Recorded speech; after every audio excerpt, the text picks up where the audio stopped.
the wider that you think, the more opportunities come to you. And then the more reasonable you are when you say yes, the more likely you are to find yourself in interesting and new spaces. Technology is transforming how we think, how we lead, and how we win. From InterVision, this is Status Go, the show helping IT leaders move beyond the status quo, master their craft, and propel their IT vision.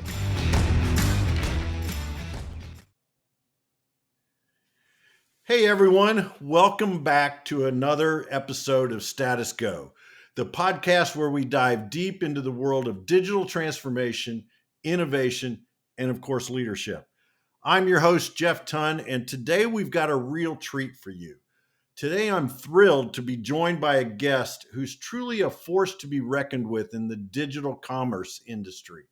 We're talking with Paul Pritchard, the brains behind the powerhouse that is Overdose Digital, a leading high-growth digital commerce agency out of New Zealand. These folks are known for shaking things up and driving business change through innovative digital strategies that not only transform the customer experience, but also supercharge sales on a global scale.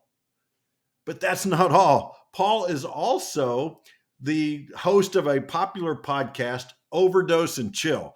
Frankly, I love that name. That just is so cool. Overdose and Chill. I'm ready for the chill.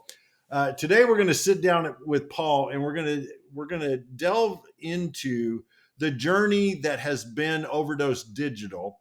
Their last 7 years, Paul would describe it as VUCA: volatility, uncertainty, complexity, and ambiguity. Something I'm sure many of you, our listeners, have faced over the last 7 years as well, especially in that 3-year period of the real heavy part of the pandemic. We're going to talk to him about lessons learned, some strategies, and what worked, maybe what didn't work. And I'm also going to ask Paul to put on his magic hat and his crystal ball and maybe predict the future a little bit and see what's in sight for that. So sit back, relax, and listen into this conversation. I know you're going to enjoy it. Without further ado, Paul, welcome to Status Go. Wow, thank you, Jeff. I couldn't have said it better myself. In fact, I think I need to get you on board as my hype machine. Brilliant to be here. Thank you. I'm really excited about this conversation. I'm glad we were introduced because I think the story behind Overdose Digital, first of all, I think there's a lot there, but I think you have been able to take digital transformation and really focus in on finding revenue streams, creating new revenue streams, creating new business ventures for your clients. And I think that's the unusual part that you all bring to the table. Before we dive into that, I'd love for you to share a little bit about your career journey. What led you to Overdose Digital? And then if you don't mind, just a kind of a 50,000 foot overview of Overdose Digital itself. Sure. Yeah. Look, I think if I look back at my career, it was a career of accidental opportunity, mainly saying yes to things before I knew what I was really saying yes to. For my sins, I spent close to 18 years working in advertising for some of the big global networks and some independent shops, building and creating and executing some pretty phenomenal campaigns. And when you're from New Zealand, we tend to believe that we punch above our weight. And so some of the work that we were doing was kind of way out on a limb. Some of the stuff I'd say you wouldn't really get away with in some slightly more regulated, risk-averse environments. So we got to have a lot of fun. We got to do some amazing things, got to spend some pretty big budgets. But one of the frustrating things was that outcome focus, right? What did you get from that creative execution, that campaign, that big budget TV ad that had to be converted to digital, and all of that environment. And so I guess as I went through that journey and as I started to progress and take on more leadership roles, I kept asking the question, what was the result? How can we be sure that we're creating efficacy for this business, for this brand, and ensuring that we get the best out of the budget so that it actually delivers a return? And I guess that's where Overdose came in. So I had gone back to one of the network agencies as a last chance to see if I could be impactful. It had been fun, but hadn't really made that transformation, right? Like most agencies these days are talking about digital transformation, being digital centric, really looking at how they can reinvent themselves from an advertising standpoint. And it's really hard, right? Because it takes a lot of old school thinking to get off their asses and really start to think about what the future is and really open their minds up to what is new frontiers, new possibilities, right? And the world is changing so rapidly. If you're not running towards it, right, you're standing still and you're getting left behind. So Yeah. Overdose was an accidental opportunity. I actually met my business partners as they came into my last agency that I was working at, and they came in as a kind of a hire to really supercharge the commerce space that we were playing in.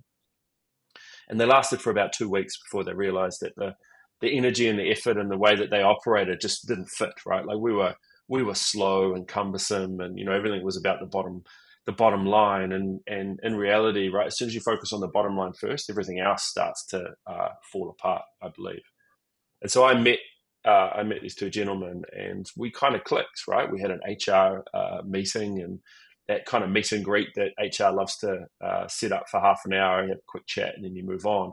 We were talking for maybe 3 hours, and there was a massive connection in that 3 hours that really aligned my ambitions for what I wanted to achieve within a business and in a leadership role, and the energies of these people who are now my business partners.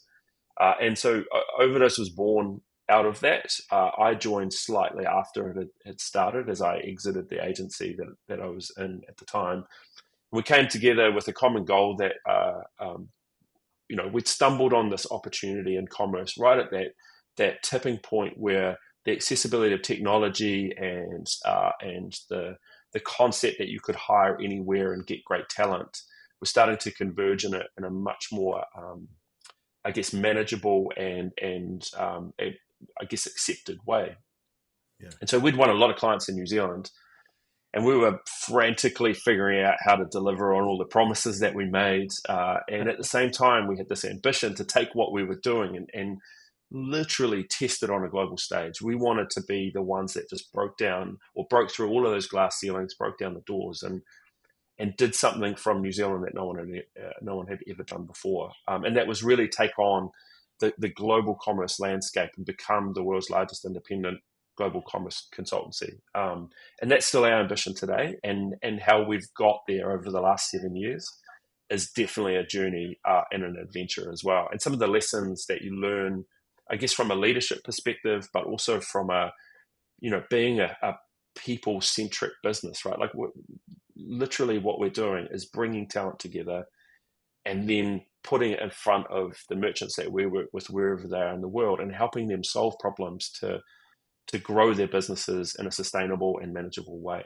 And that was the promise from day one, and it's still the promise today. But how we've got there and kind of some of the challenges that we've navigated, some of the exciting things that we've blindly run towards and then, got a bit beaten up, but learned some pretty cool lessons along the way. That's the stuff that keeps me turning up every morning and being excited for what we do. So when you speak of the 7 years, that's the lifespan of Overdose Digital. You all have been a business for 7 years. Yes. Yeah. So the genesis of Overdose was in 2016, and I think, from 2016 to now, we've gone from, a couple of guys with a concept and working in the back office of a merchant trying to figure it out from a strategic point of view to, 400 plus people globally. We are servicing over 300 merchants. We are working across an agnostic stack of technology. We've got DevOps, we've got UX, we've got CRO, we've got commerce-focused strategy. We've got data, marketing, SEO. Anything that you can bring as a service layer to wrap around a merchant to help them find those new opportunities of growth. Yeah, yeah, and I love some of the stories you were sharing when we met a couple weeks ago. That at least several times you've been brought in to do, I'll call it Project A. and you're able to see and connect some dots that maybe your clients weren't seeing, and you end up doing a project C, which is totally different, but it is dramatically changing that organization. Can you share a couple of those stories with us? I think one of them had to do with mining equipment, or at least that was the genesis for it. Yeah, look, I think if you think about digital commerce, particularly around agencies, they're typically the ones that kind of build a Shopify site or a Salesforce or a technology implementation that is then traded in some way, shape, or form. Most of the time, you're building it and then you're handing it over and then you're moving on to your next project. We built a business that was founded on the concept of long-term relationships. So when you build a piece of technology, it's not the technology that you're selling, it's the creation of an asset, much like a store or a new location or whatever. And then you have to trade that asset. And so that mentality of trading has got us into a lot of conversations that you wouldn't typically start having with merchants until you've got that trust built up over time. And so, the example that you mentioned, we're finding ourselves being spread into more and more different, interesting, kind of crazy verticals that you just wouldn't have even thought of if you stayed in your lane and you stayed kind of focused on the tech that you were playing with in the kind of project lifecycle. And so, as we continue to open up our field of view and explore new spaces for helping businesses adopt a commerce mindset, right? So if imagine if you're selling courses in tertiary education, right? There's still a commerce mindset, right? You've got to find your students, you've got to engage with them, you've got to bring them into a lead generation and a life cycle of onboarding, and then you've got to convert them, right? They've got to sign up for a course, they've got to participate in that course, they've got to come out of it. There's one example where commerce really has a really strong it can have a very strong influence over an adjacent industry. We were invited into a business that basically was built to answer government tenders to provide products, right? So they'd source products, and then they would pitch for the tender for government, and then they'd basically supply these over time. And in order to do that, they needed to basically have an environment where, if they were doing, and one of these things was like feminine hygiene products for secondary schools. And so what they needed an environment where those secondary schools could come in, an MVP environment where they could come in, kind of select what they need, make their order, it would be then sent out to them, and it would be pretty seamless. It's a digital solution to a long-term problem that they were having. Yeah. This company also then tended to pitch for other procurement opportunities where they were trying to source different things. And the interesting thing for us was, once you get in there and you're starting to be that trusted advisor for one product, that may or may not actually get into the real world, right? It's a demonstration, it's an MVP. We were asked to build, to help build a marketplace for excess minerals that weren't being traded on international government to government or large corporate to government environments. These are excess minerals where people are picking them up in smaller tranches. So you're thinking about, let's talk about software engineering or chip engineering, right? And you need core minerals to be able to produce that. When you've got startups that are trying to reinvent and rethink the way that chips are constructed, they go into these open markets, they find this raw material in small tranches, and then they buy it, and then they import it, and then they bring it along. We built a marketplace to access that in real time with real-time bidding, so that the prices would fluctuate. Kind of, you're getting people from China to the Philippines to South America to Europe, all coming into this. And think about the arbitrage of it, how you're making real-time bids accurate and non-competitive, right? So what you're not trying to do is ratchet up the price with false bidding. So, I guess the story really is the wider that you think, the more opportunities come to you, and then the more reasonable you are when you say yes, the more likely you are to find yourself in interesting and new spaces. I love that. The wider you think, the more opportunities come your way. You've already given me two or three quotes that I'm going to have a hard time picking what the title of our episode is, because the other one that really jumped out at me was exit into opportunity. But um, so as you all launched 7 years ago, talk about these 7 years, that VUCA, as I described in the opening, and some of the challenges that you all have weathered, and how you've been able to get through them. Wow, I don't have enough fingers to talk about the number of challenges, but and I think anyone who's listening and anyone who looks at their business will have gone through similar, the similar global challenges that we've seen. We had a large team, or we still have a large team based in Ukraine, and when Russia crossed the border, now what is it, 2 years ago now? I think Yeah. we were in our ELT strategy offsite, and this was an afternoon. I think we were on a golf course. That's what you do on these strategy offsites, and Yep. we got a phone call Absolutely. from our. We were watching the news. We knew this was possibly imminent, and as soon as we saw the alerts come through, we were on the phone to our MD who was in Kiev at the time. We already had a register for where all of our people were, and they were spread from east to west, north to south across Ukraine. And watching our business mobilize around this team, right?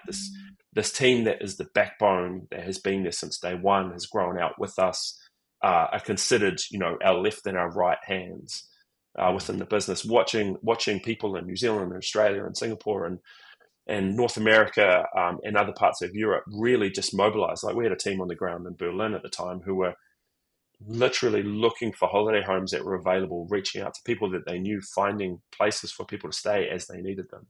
We were getting trains of people coming into Europe and meeting them at the station, and then setting them up and helping them find safe places. We're also communicating daily with these people to really just understand the situations they were in, whether they were safe, first and foremost. Were they in bunkers? Were they moving with their families to try and get out of conflict areas? And I guess the most interesting thing as we went through that was the deep just compassion and empathy from every person in this business, and then everyone connected to us. So our clients, our tech partners, anyone who knew us and knew of our people and had worked with them, or had any interaction with us, just were leaning forward, right? They were donating money, they were offering assistance, they were doing all this stuff. The most stark thing that happened during that, and the thing that really stood out for me, is our MD there, he was literally with our company from day one, and it was running a team of 200. He was amazing. He literally led from the front, and it was about 6 months into it where I just, I finally had a moment to just talk to him directly and said, "Are you okay? You've been dealing with this. I know you've got family here. I know, you've got a young child, you've got a wife, you've got your extended family. I know you've been moving across the country away from Kiev." I said, "How are you?" He said, "I'm dealing really well. We take this one day at a time. I've got a plan to get where I'm going, and I know that." I said, "Well, how's your home?" He said, "Oh, my village has been flattened. I've lost everything." Oh, And that was the first moment where you just go, this man who has been a rock and a backbone for so many people, he's dealing with his own personal stuff. He's lost his home, he's lost everything, and he's trying to move his family and continuing to move to safety as well. And that human resilience, that ability to kind of put things in boxes and project out confidence and capability is that was a stark reminder that every person in our business and every person that we deal with, regardless of the highs and the lows, is going through their own stuff. And so we have to have that empathy for their situations. And then if you look at, subsequently we had the pandemic, right? And the world shut down. That was a boom time for us, because if you're in digital commerce and you've got merchants whose stores were shut, the only thing they could do was sell online, right? So our business continued its rapid growth. But through that, we also discovered a lot more about ourselves as well, right? How to build teams remotely, how to encourage people's collaboration through digital channels, not through physical channels.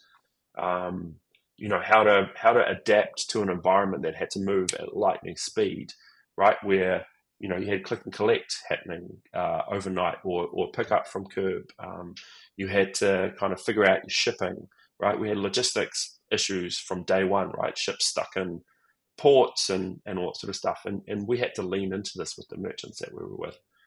And you mentioned VUCA, as we were coming out of the pandemic, we sat down as an ELT and we started to kind of really try and figure out how to adapt to this new environment without over-investing, right? So we didn't want to just assume that the whole world would be digital first all the time. And as we've seen, it hasn't. So we were grateful.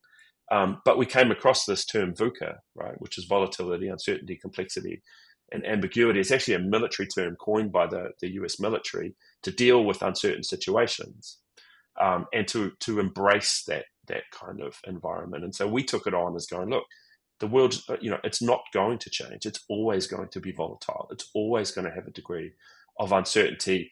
We know it's complex, and we know that ambiguity is going to consistently be there as well. So how do we behave as a business to embrace it, not to kind of fear it and shy away from it?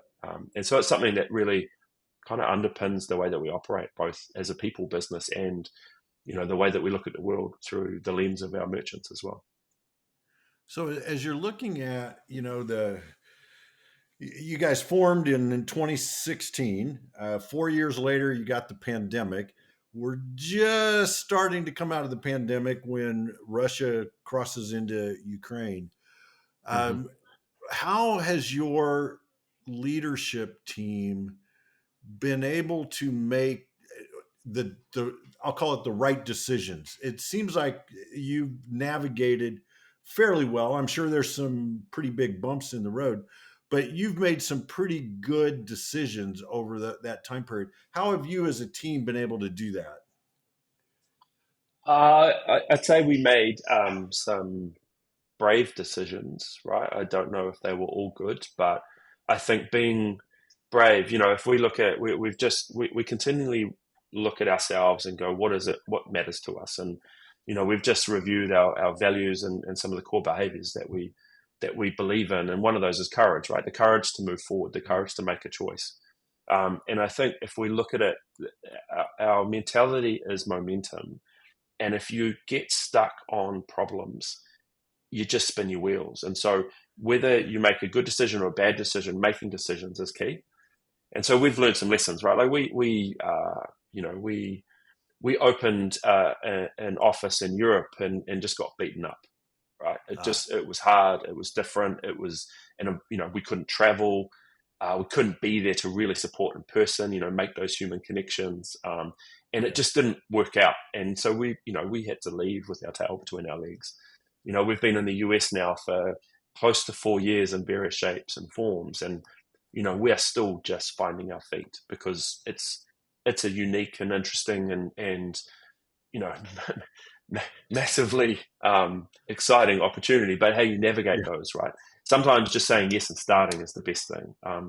I think as a leadership team, particularly, it's about belief, right, and confidence. So we've got to believe in ourselves, and we've got to back ourselves into these things and having each other's backs. But and we see this constantly, right? You look at the news around OpenAI at the moment. This concept of co-governance and whose decisions are right. There's always that tension, and I think that tension is healthy as long as it doesn't become a conflict. And so in our business, we look at it from someone has an idea, we pitch it to each other. Usually we just go, yep, let's do it. What is there to lose? That's the first and foremost question. What's the risk in it? And we have a pretty big appetite for risk when it comes to making kind of new leaps forward. And particularly in the space that we play in, right? Technology is changing all the time. There's new things coming. Some of the big players make bad decisions, right? Lots of hiring. We've seen, the likes of Shopify and Adobe and Salesforce and BigCommerce, and all those guys have to pull back quite a lot, make a lot of retrenchments and stuff. For us, it's what is the worst that could happen? And the worst that could happen for us is that it affects our people, right? That we have to let people go. And so if we have that filter, everything we do is based on whether or not we're creating a safe and supportive environment for our people. And if it goes against that, then we won't do it. Yeah, I think it's incredible that the three founders, three of you, all right, met at a different organization and got to know each other so well that you have that trust in each other, right, to make these decisions and make that call. The other thing that you talked about when we spoke a few weeks ago was there are times when you're looking at a client and you may need to ramp up ahead of the revenue. So Mm-hmm. you're making a decision to invest dollars, hoping that the really making a bet, right, that the revenue will come. How has that? How have you been able to maintain that trust relationship between the three of you when you're talking, risking some pretty big dollars? I mean, I think there's two parts to it. One is we've had the benefit of rapid top line growth, right? So our revenue growth has been significant over a long period of time, and when you have lots of money coming in, right, Mm-hmm. it allows it builds arguably a false confidence of being able to continually kind of fight forward.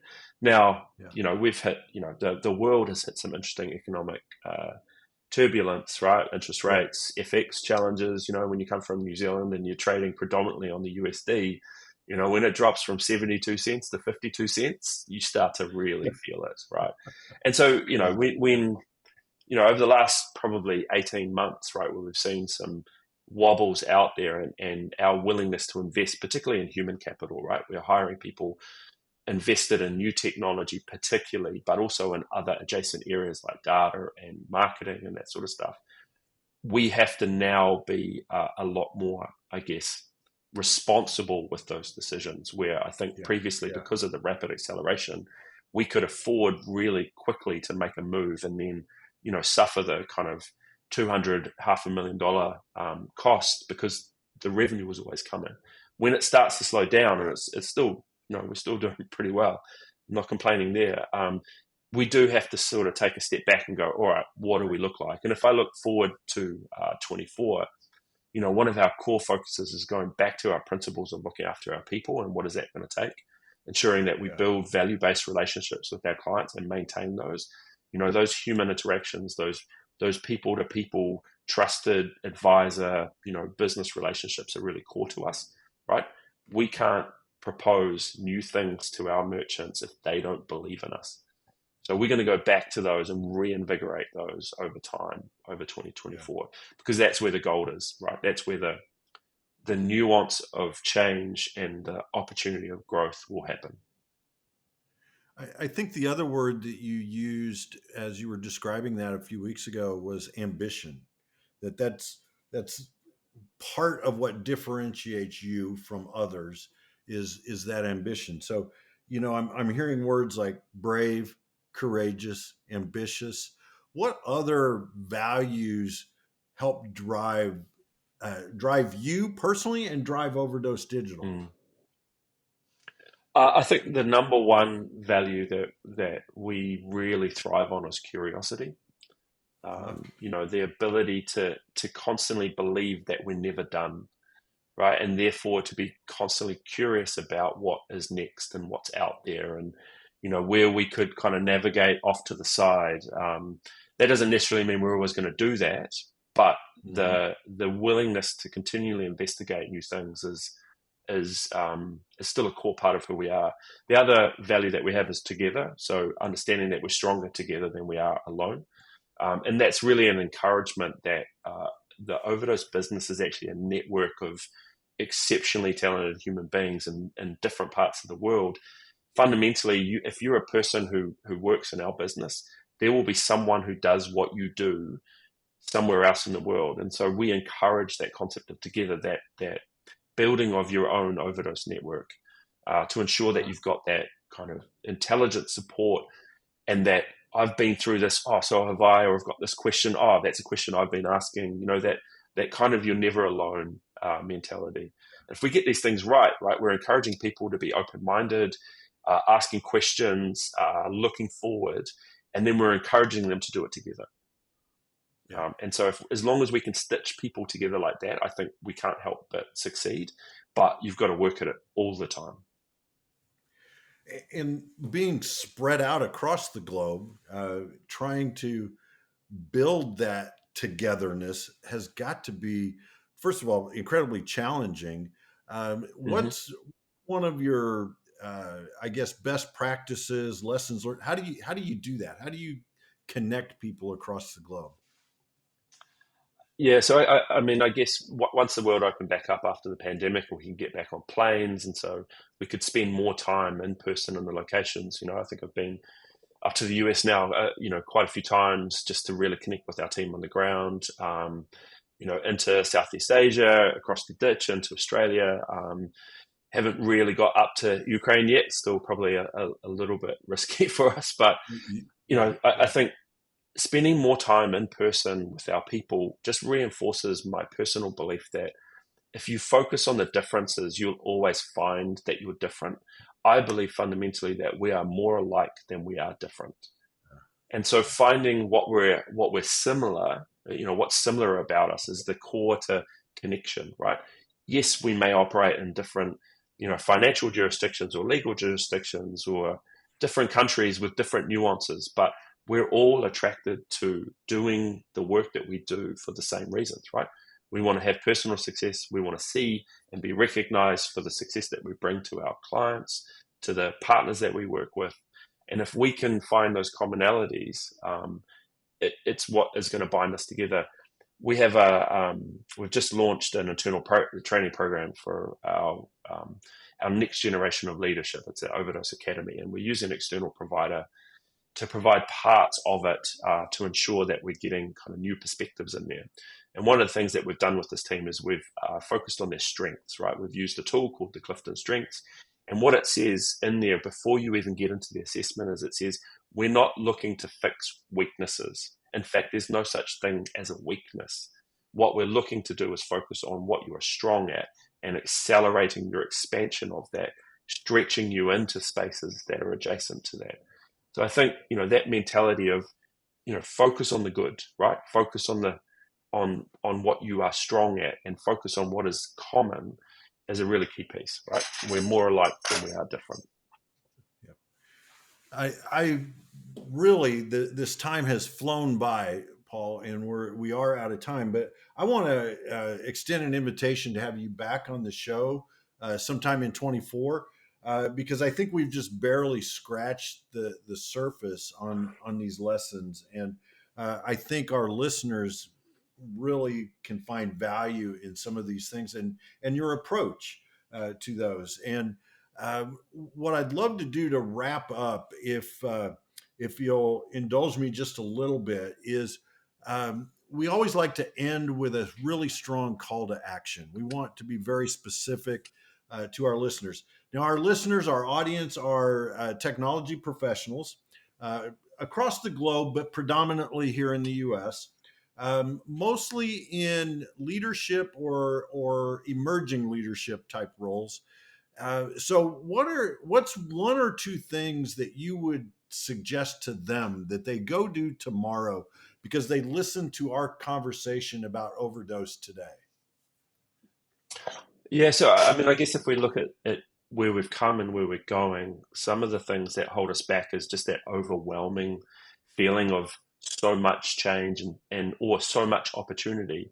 One thing that we encourage our people and our clients to do is pick one thing and do it, right? Let's not try and boil the ocean. Let's choose one thing as our first step forward, and that's a step, and then you take the next step. So choose one thing and do it. So maintain that momentum. And I guess the second thing is just that courage to accept that we are not finished. That the answer isn't that we were going to get to a point where it's all going to be perfect. So embrace that journey, right? Realize that every step you take is an opportunity to learn something new, to move forward, to, embrace a brave new world. So just love the journey, right? Not the destination. Proceed on with courage. I love that. Yeah. There's there's a book that I think you would enjoy reading, Paul. It's called Fearless.